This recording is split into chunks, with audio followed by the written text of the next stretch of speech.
If the Schooner has a rear-view mirror, it's time for Sooner Nation to put non-conference play there. No time to think about caging the Cougars or riding the green wave right back to the Big Easy. It's time to put the Ponies and the Palace on the Prairie and a proud program on display under the scorching SEC lights of prime time for the first time. The magic moment, years in the making, has arrived. From inside Gaylord Family Oklahoma Memorial Stadium, this is Sooner Game Day presented by Taco Mayo. 2000 national championship winning Sooner quarterback Josh Heupel brings his Tennessee Volunteers to Norman with the nation's highest scoring offense in the first SEC conference game for the Oklahoma Sooners. Kickoff 6:30, nationally televised. Chris Fowler, Kirk Herbstreit, and Holly Rowe on the call on ABC TV.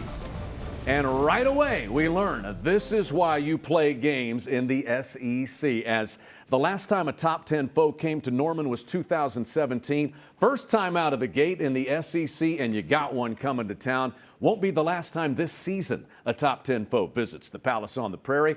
I'm your host, Chad McKee. Welcome into Sooner Game Day. You know my partners here, the Butkus Bednarik Award-winning linebacker, national champion, Josh Heupel's teammate in 2000, Teddy Lehman, and sandwiched in between us is the Werfel Trophy winner, academic All-American of the Year and All-American center, Gabe Eichard. We are ready to go. We've been waiting to go, quite honestly, for quite some time.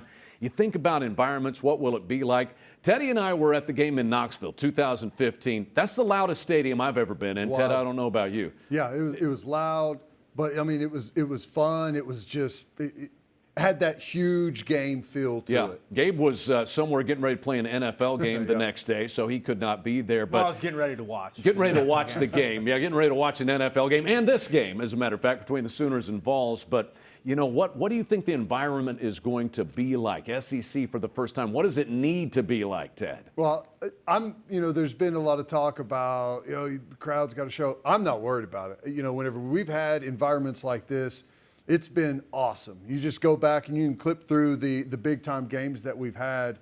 And now it's been a while, right? And it's awesome to have a conference game of this magnitude. But, man, I think it's going to be awesome. It's going to be underneath the lights.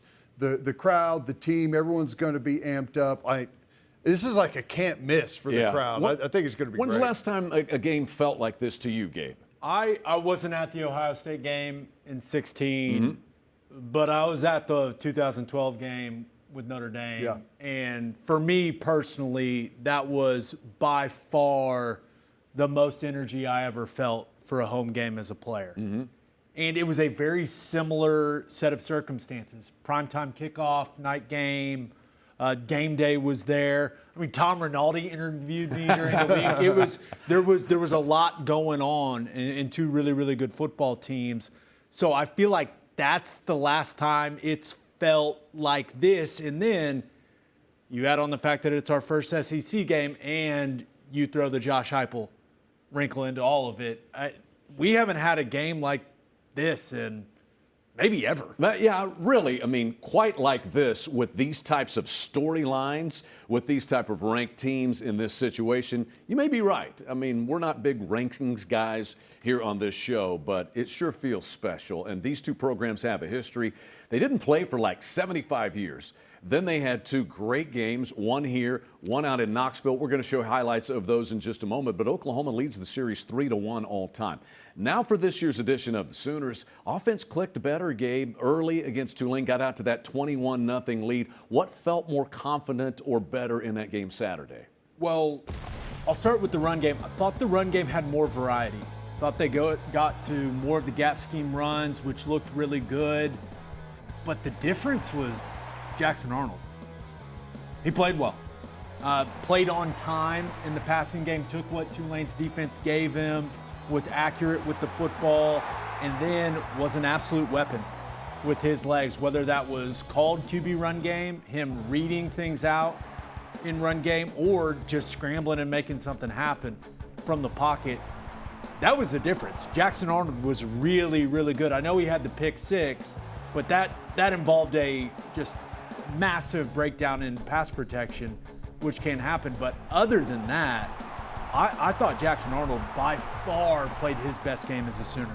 Important to get him some confidence as well. Teddy, defensively, solid in the first half, and then kind of took over in the second half. They end up with 7 tackles for loss, 3 sacks, and a pick in the second half. What stood out to you? Yeah, they continue to be really, really sharp against the run. They're controlling the line of scrimmage. You know, we haven't been able to separate from teams by scoring a bunch of points, so everyone's been able to keep a pretty conservative game plan, short passes, get the ball out of the quarterback's hands, but we've done a really good job battling.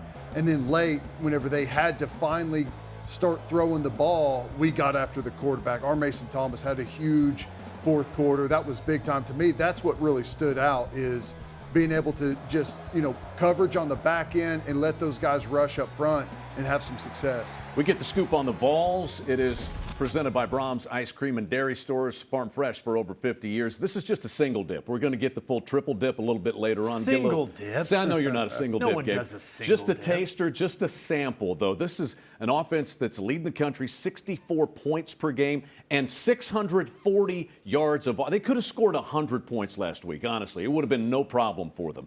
How are they putting up these eye-popping numbers? Well, 2 main reasons. Number one, very talented football team. Nico Iamaleava looks great at the quarterback position. The offensive line is very solid, and then they got playmakers at the skilled positions, and the run game is really humming with Sampson. The second reason, they played some really bad defenses. Yes, they have. Mm-hmm. They've played some very, very bad defenses, and they put 51 up on NC State.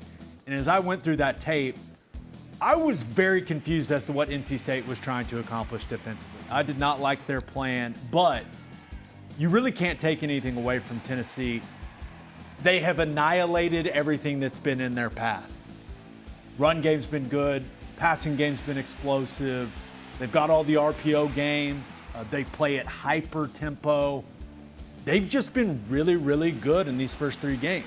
It's a massive challenge for OU's defense. Maybe the unit that people haven't talked about enough coming into this game is the Tennessee defense. We hear a lot about the Sooners defense in both offenses, but Teddy, they haven't given up a touchdown in 16 quarters. Going back to last season, they did play North Carolina State. That's a top 25 team. How legit is this defense? Well, the front 7 is excellent, led by the defensive line. They've got a first-round edge guy in Pierce that everyone knows about. And they're deep on the defensive line, and they've been able to absolutely dominate the line of scrimmage in their first 3 non-conference games. And, a lot of that is expected, but kind of like offensively, they've done what really good teams do to inferior teams, and it just sticks out. You see these guys just flying to the football. Every single snap line of scrimmage is just going backwards into the quarterback's lap. But, I think that you could say that they're not tested.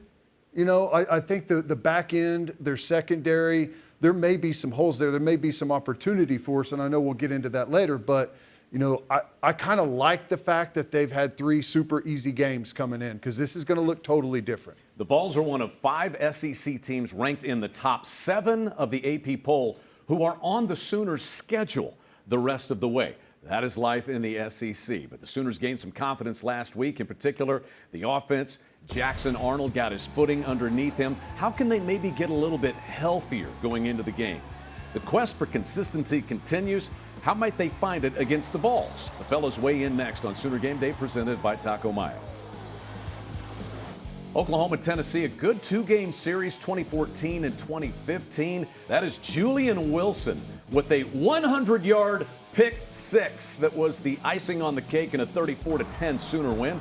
Trevor Knight and Sterling Shepard were good, and Baker Mayfield's second start as Sooner quarterback. Oh, quiet in the crowd at Neyland Stadium. This game goes to overtime. Sterling Shepard's magic act with Teddy Lehman in the background. I thought he was going to pitch it to me. I was going to go finish the job. I think you could have with all that energy. And then sealed by Zach Sanchez. Largest comeback by an opponent against Tennessee in a regular season game. The Sooners were down 17-3 with less than 9 minutes left. What a great 2-game series it was. That crowd was electric. We expect the same here in Norman coming up on Saturday night in what will be the biggest game. And I know it's early in his career, but you think back and Baker Mayfield thrust into that environment. It's going to be similar to that, but at home for Jackson Arnold. What is important for Jackson Arnold in this game on Saturday? Well, the proper thing for me to say would be he just needs to do his 1/11th. Right? That's what I should say, but I really don't believe that. I think he needs to be special on Saturday night. And we've seen some glimpses of it. I like a lot of the things I saw in the Tulane game, but he needs to be accurate. He needs to be on time in the passing game. He needs to be a weapon with his legs, whether it's called QB run or he's just scrambling. And then got to let it rip down the field. Tennessee they are going to produce explosive plays, and Oklahoma has to have some of them. You have to get some things that are easy. It's going to be really, really difficult to put together 10, 12, 14 play drives against a defense as good as Tennessee. You have to have some huge 30, 40, 50-yard chunk plays. So a ton of pressure on Jackson Arnold. But that just comes with being the quarterback at Oklahoma. Let's see what he's got. Yeah, no, I agree. And I'll add this in there. It all depends on how the game unfolds, but he's going to have to play really smart. There's going to be times whenever you need to take a risk, you need to make something happen, you need to push it down the field. But if your defense is keeping you in a really tight football game, we got a low-scoring game going on, field position, all of that stuff matters. You got to be a little bit more conservative with the ball. But, I think he's going to have to be big in the run game. They're going to be able to control the line of scrimmage to some degree. I mean, that you have to give them the edge in that matchup right now. So in order to flip the numbers in our favor, you're going to have to dial up Jackson Arnold's number quite a bit in the run game. Had nearly 100 yards rushing in the game against Tulane this past week. And speaking of the run game, we saw Taylor Tatum provide a little shot in the arm. He caught a touchdown pass, ran for a touchdown. Super talented, number one running back in the country coming to Norman, Teddy.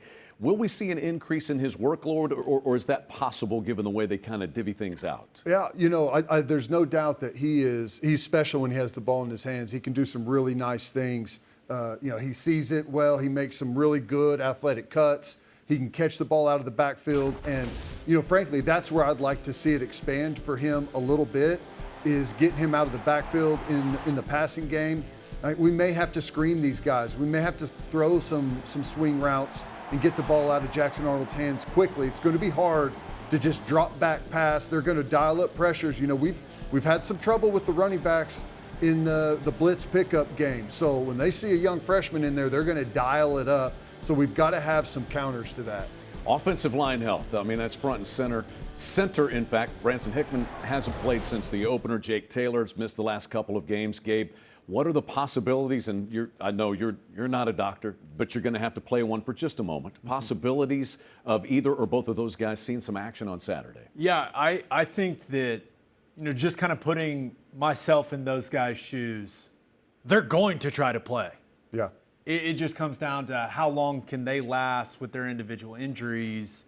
Hickman's been practicing, and frankly, he's looked better than I thought he would look with the high ankle sprain. So I expect him to give it a go, and he's a veteran guy. He's a strong player. They need him out there for as many snaps as he can give them against this Tennessee defensive line.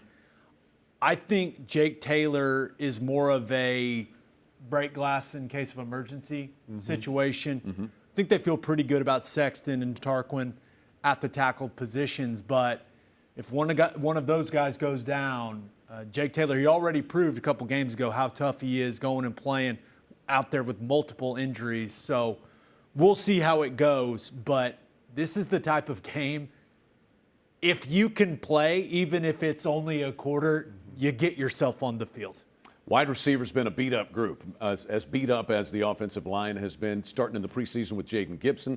Andrell Anthony still working his way back, and no Nick Anderson yet. Teddy, how about the possibility at that position of seeing a returnee, maybe two? If not can now, you I don't know when. Yeah. I mean, Nick, if you can go, you can give it a try. Sometimes on some of those soft tissue things, you can try all you want. If it's not there, it's not ready. But, I would expect that he's at least going to give it a go, just like, some of these other guys. Well, there's no doubt that we've been banged up. I mean, that's the understatement at wide receiver.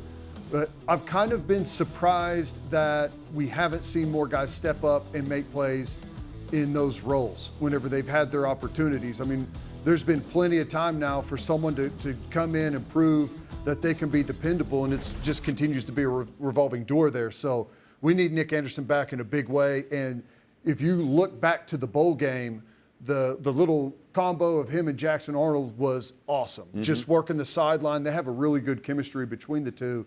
And to have another, consistent outlet for Jackson Arnold would be big time. Coming back to you first, Ted, boil it down for us. How does Oklahoma find consistent offensive success potentially against Tennessee? Well, they got to move the ball, and Gabe hit the chunk plays earlier. You got to hit on some big chunk plays, but the biggest thing to me is we have to stay out of 3rd and 8 to 12, and we've been there pretty much all season so far. We got to run the ball on 1st and 2nd down. We've got to hit some of the shorter passes. You saw some of those to Burks and to DeBauer Sharp over the middle of the field. We got to build on that. We can't have the negative plays. We can't penalize ourselves. We can't have illegal formations and false starts. We have to stay on schedule. I think early you need to figure out ways to slow down Tennessee's defensive front.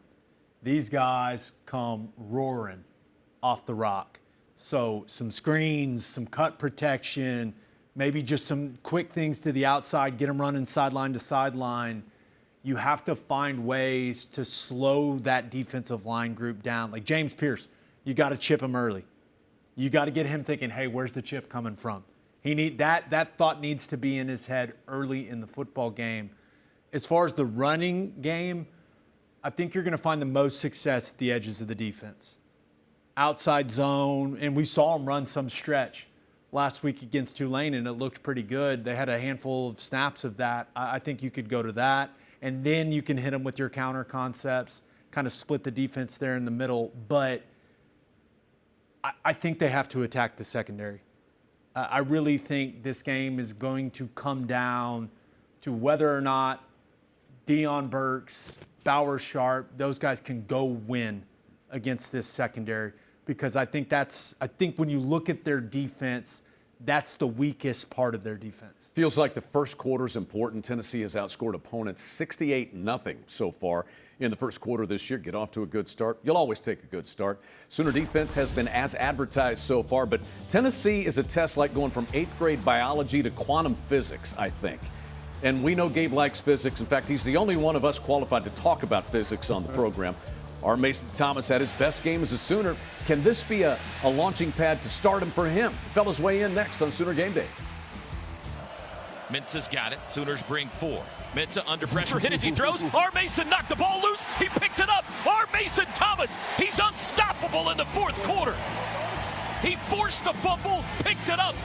He's a one-man wrecking crew, and you can unhitch the wagon. On the field is a fumble. That's right. Put him in the barn. R. Mason Thomas, he is a guy that you have talked about, Teddy, for a couple of years, as long as he can stay healthy. He's a difference maker. Why did he break out against Tulane Saturday? Well, we finally put him in a position where we knew what was coming. We could sit back in coverage and let those guys go to work up front. And, he was winning all day. But, whenever the game is close and, they're still trying to run the football, they're within reach, they're going to be super conservative, and I'm sure we'll see a lot of it from Tennessee as well. Max protect, 6, 7, 8-man protections even, chipping with a running back over there, lining up a tight end over the top of him. You don't get a whole bunch of just straight drop back pass, and whenever he's had that, he's won. And the get off is excellent. He's flying around, the ability to bend. He just hasn't been healthy for this first couple of years here at Oklahoma. Right now, he's stayed really healthy, knock on wood, and you can tell, look at that get off right there. He's just flying off the football. He's in a good spot right now.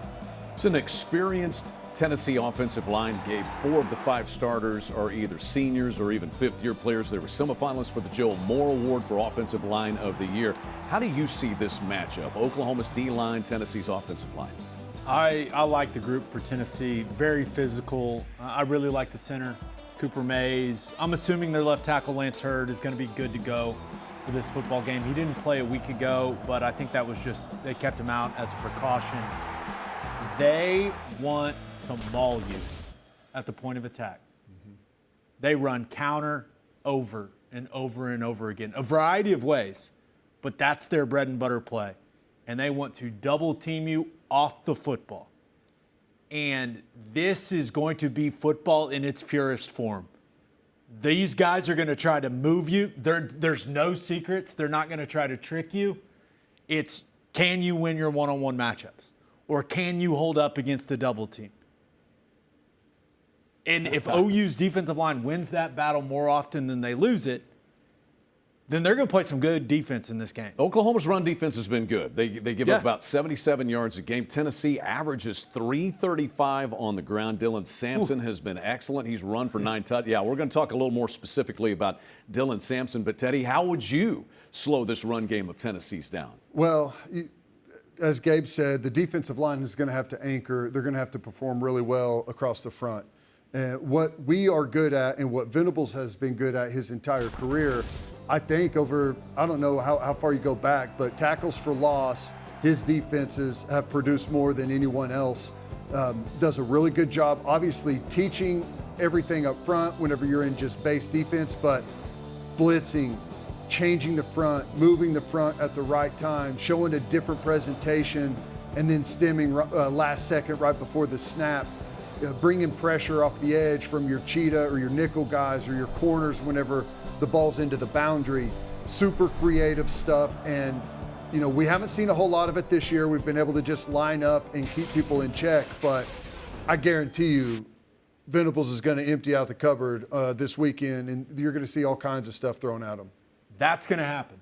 Mm-hmm. They're going to be very multiple with their fronts, with their movement, the things they do right before the snap, shifting.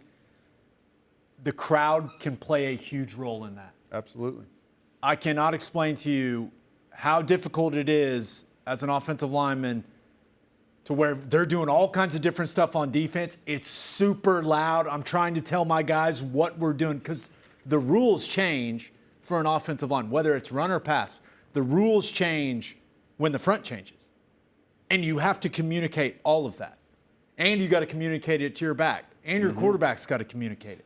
We heard that. If you are really, really loud and they're doing all kinds of different things on defense, it becomes very difficult to relay everything as an offensive line. You can do your part, right? And I'm dead serious. The crowd can impact their operation. If the defense is doing all kinds of different things, you have to communicate all that.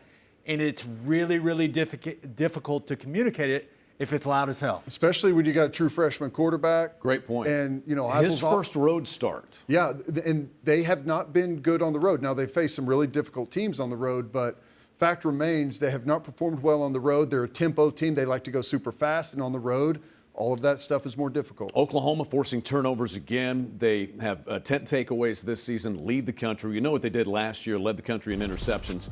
That's not going to deter the Vols from taking their shots, Gabe. Are Billy Bowman, Robert Spears-Jennings, rest of those guys back there, how prepared are they for this? They're prepared, and they need to play extremely well because, especially at the safety spot with Billy and RSJ, they're going to be pivotal in some of these run fits. They're going to have to make some plays one-on-one against Sampson, and that guy is elusive, and he is powerful. So that's going to be a big challenge. And then they have to play with extremely disciplined eyes. You've got all the RPO stuff. You just have to trust your keys. And the second you get peeking into the backfield and looking at the wrong thing is when they want to throw it over your head. So it's an extremely challenging offense for Billy Bowman and RSJ, but those guys have to play at an extremely high level. They've looked really good so far this season, and they're going to need to be at their best on Saturday night. Well, it all comes back to stopping the run again. If they are running the football consistently, they're throwing the smoke stuff to the outside and beating our defensive backs on the one-on-one tackles, and they're chewing up yardage, and they're constantly in – 2nd and 2 and 3, 3rd and 1 and 2. It is going to be a very difficult day on the back end. But you stop the run, you force them into 3rd and long, I think those guys will do excellent, and I think he'll throw us the football a couple times. Some guys nursing injuries defensively. Kendall Dolby not playing. Haven't seen Desan McCullough on that side. Gentry Williams. So see if anybody gets healthy potentially on the defensive side, Gabe. Got to have Dolby. Yep. He is, I think. This is why you have him at that spot, games like this. Yeah, this is a perfect game for him, especially if they go to any of their 3 safety stuff. It makes him even more pivotal at that cheetah spot, and I expect him to play. Yeah. I'd be shocked. Just knowing the way that guy's wired, I'd be shocked if he didn't. Yeah, I agree. Outside of having all your chess pieces, boil it down. Both of you guys, Ted, take a shot at it. What's the key to slowing down this offense that's averaging 640 yards a game? Stop the run, get them off schedule, make the young quarterback have to beat you from the pocket on 3rd and long. And, you know, it's going to be a team effort. Field position's going to matter. Coming out is way different for a young quarterback when you bury him in those end zones and it's super loud and they have to be a little more conservative with the play calling. But, you know, we're going to have to get turnovers. We're going to have to force turnovers. Guys are going to have to make big plays. We're going to have to create negative yardage plays up front with the defensive line. I honestly think it's a pretty good matchup for us. I mean, recognizing as good as they are, I think they're clearly going to make plays. They're probably going to put some points up, but you know, for us to win the game, we need this to be a lower scoring football game, and I feel like our guys will be up to the task. You got to change the front, change the coverage. You got a young quarterback. You do have a veteran offensive line, though, but constantly changing the picture. And then it just comes down to what all football games come down to. When everything's set and that ball snap, you got to whoop the guy across from you. I think that is the key to the game for Oklahoma's defense is the guys, the 6 guys that are in the core, the 4 defensive linemen, and then whether it's Stutzman and Kobe McKenzie or Stutzman and Kip Lewis, those guys have to be more violent than the guys from Tennessee. And as Gabe said, crowd can be loud. That can impact things. Speaking of that, how's Josh Heupel feeling about coming back to Norman, where he was a star, one of the all-time greats? But he'll make this return to Norman with his Tennessee Volunteers. And this week, he talked a little bit about what he thinks that might be like. We'll hear from him next on Sooner Game Day, presented by Taco Mayo. Josh Heupel was special as Oklahoma quarterback coming in from Snow College. He, Bob Stoops, Brent Venables, of course, on that staff. They got things pointed back in the right direction. You can never underestimate his value. Heisman runner-up, there's the national championship. Rewrote all the Sooner passing records in 2 seasons. Then offensive coordinator for 4 seasons before being let go. How's he feeling about his return to Norman this weekend? I wouldn't be here today at Tennessee if I didn't have all of those experiences. So tremendously grateful for all those people. And you know, Brent is somebody that, you know, I learned and grew from as a young coach so much, and a ton of respect for him. It'll be unique going back into that stadium. It's going to be a viewpoint. I'm not sure I've ever spent a day on the opposing sideline inside of that stadium, not even for a scrimmage. So should be a great crowd. It's a passionate fan base. I'm expecting them to be extremely quiet for us out of respect to me and our program too. So.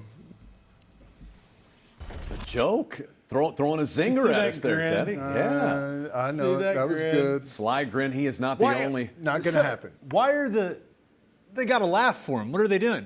It's the media. That was a good joke. It was solid. They're sitting there looking down, jotting notes, worried about their next question. Yeah, they're more worried about it. It's also hype. I would have laughed. That was good, man. You got Joey Well Halsley on staff, former Sooner quarterback. He was in the quarterback room with Sam Bradford here in Norman, on staff under Bob Stoops. So they're not the only Sooners there. You talk about the 2 quarterbacks in this game. They're going to be front and center. The coaches can do all they want. You got 2 of the best coming out of high school in 2023. Nico Iamaleava, he was the top regular quarterback by On3. And then Jackson Arnold, #1 dual threat quarterback by ESPN. Both got a start in their team's bowl game last year after having to sit behind talented quarterbacks. But Nico can sling it. Now, this is his first start on the road. First SEC starts, the same for Jackson Arnold, but he has the benefit of playing at home. He's only played 8 quarters this year because they've blown everybody out. What is so scary, though, about this player and his skill set? He's got it all. You know, he's big, he's athletic, he can run. I was just kind of laughing at that he was not listed as a dual threat quarterback. I would consider him a dual threat guy, but, you know, he pushes it down the field really well. You know, they run a lot of the in-breaking routes, some deeper in-breaking routes, as you see right there, and he does a really good job throwing those. Fast, they get him outside the pocket. You know, he's a threat to run the football. You know, I don't think he finishes runs all that great. It looks like he's a little indecisive on what he's going to do, but he can turn your lights out. Now, but like we've been pointing out, it's not going to look like this for him. He's not going to be protected all day like that. He's not going to have free runners all over the field. You know, they're not going to, at least I hope, not run for 350 yards like they have in their game so far. So he's made some mistakes. He's thrown the ball to the other team a couple of times. And, you know, I still think that he, even though he's put up big numbers, I still think that he'll act like a typical true freshman whenever you put him under duress. You mentioned the run game, the spear of the arrow when it comes to that for the Volunteers is Dylan Sampson, 9 rushing touchdowns. Gabe, he's clipping off about 8 yards per carry. Physical, fast, elusive, strong. He looks like one of the best backs in the country. Now, they have not played nearly as quality of a defense as they're going to see on Saturday night from the Sooners, but he's been really good, and his timing is good. And that's something that some running backs have and some don't. He has a good feel for how to set up his blocks and for when to step on the gas. Yeah, I've been really, really impressed with what I've seen from him so far this season. Wide receivers, they've had 22 total plays of 20 yards or more. A dozen of them made by wide receivers. Teddy, who are the key targets that you have to watch out for? All of them. All of the above. Yeah. And they're all huge. Yeah, that's the thing, is this is a really big group. And as you see these throws over the middle, you know, they're going to run some takeoff routes on you. They're big and they're fast, and they can go up and compete for those 50-50 balls. But it's those spear routes, those arrow routes over the middle of the field where it kind of ties up with what we haven't been the best at so far this year, is covering those underneath middle of the field areas. We have to be really good. The backers, the safeties, when they're underneath, they have to play those good. And then obviously you have to be good at corner. Your eyes have to be in the right place because they're going to pick you. They're going to run some rub routes to try and get you off, and then they're going to test it downfield. Defensively, they have not allowed a touchdown on defense yet this season, and there are guys up and down the defensive front line. Gabe, as an offensive lineman watching the tape, who do you most worry about along the Tennessee defensive line? The conversation starts with James Pierce, number 27 on the edge for them. A lot of people think he could end up being the number 1 pick of the next NFL draft. He's got a tremendous get off. He's a great, just natural pass rusher, and he's a physical player. But as much as I like Pierce, I really like a couple of their interior defensive linemen. Yeah. I think that, you know, Bryson Easton, number 20, is a really good player. 55, Omar Norman Lott may be my favorite player on their entire football team because he can just absolutely rush the passer from the interior. Number 42, Tyree West at the defensive end Gabe, position. you've named half the defense now. They're deep. They go about 10 deep on the defensive line, and I haven't watched a single one of those guys in that 10 deep where I go, he can't play. Yeah. Well, they've It's only impressive. had one guy that's played, 60 snaps the entire year? They rotate a lot. They stay fresh, which is going to be interesting to see how Joe John Finley and Seth Luttrell manage the tempo in this game. Because you want to throw a lot at them. You want to be multiple in personnel groupings. You want to shift and trade and motion and make them talk. But you also don't want that defensive line to just continually get to roll in and stay fresh. So how much tempo do you use? That I'm sure it has been an interesting conversation in the building this week. Not that you specifically target one position group or Yes, you think do. there's a weakness, but you probably should if you want to have success. Any place you see, Ted, on that Tennessee defense that could be vulnerable? Secondary. Okay. But you have to be able to run the football. You have to be able to protect, to give yourself the right opportunities to take those chances down the field. But, I mean, they have not been tested very much this year. They've had some injury back there. They've got some new starters back there. If we can protect, I think there's going to be some opportunities. But, again, you have to be able to protect and you have to be able to run the football. I also think you mentioned testing the secondary in the passing game. Make those guys tackle. Yeah. They've got a couple of what I would label as corner-type bodies playing their nickel position. You got to get those guys in the run fit. You got to make them tackle. Each week, Chick-fil-A brings you My Pleasure. Download the Chick-fil-A app and order your favorites ahead of time. Teddy, to you first. What would give you the most pleasure on Saturday night? If we have a 100-yard rusher. Okay. Haven't had one yet. Jackson Arnold was close and was probably over if you discount everything else. But we have to be able to run the football. We have to run it to keep the clock rolling, dictate time of possession, put Jackson Arnold in some better positions to convert third downs. We need someone to have a breakout game on the ground. What would give you the most pleasure, Gabe? Make Nico throw you 2. Yeah. His miss is high. When you watch him on tape, when he misses high. And I think that Zach Alley and Brent Venables are going to throw a lot at this young guy on Saturday night. Give him different looks, confuse him a little bit, and hopefully he throws you a couple. Sooners and Vols Saturday night at the Palace on the Prairie. Welcome to the SEC Sooner Nation. Oklahoma fans expected to be loud, and we're taking a look at some of the other great matchups here at the Palace on the Prairie when we come back. Sooner Game Day is brought to you by Bud Light. Easy to drink, easy to enjoy. OU Health, proud to be Oklahoma's flagship academic health system. The best place to gear up for game day is shop.soonersports.com. Log on to Soonersports.com/kids for information about joining the Sooner Junior Kids Club presented by OG&E and brought to you in part by Orthodontics exclusively, Mathis Home, and Devon Energy. In honor of Tennessee coming into town as a top 10 team, we look back at some of the great games played on Owen Field. That's the game of the century. OU Nebraska in 71. Oh, tied in reverse. Maybe my favorite play all time in Oklahoma Sooner history. See ya. 85, Keith Jackson. There's Jamel Holloway. A little slight high step at the end. And Teddy, 2000 game. There's Josh Heupel himself. Huge game. That was so much fun. I was so sad when we were down 14-0 as a small child in the crowd. Yep. But we turned it around, baby. Andre Wolford, he was pretty good. Playing My both grandma would not let me rush the field, and I was very angry at her. Any others that we've, I mean, this is going back in the Wayback Machine. Recent vintage, Gabe?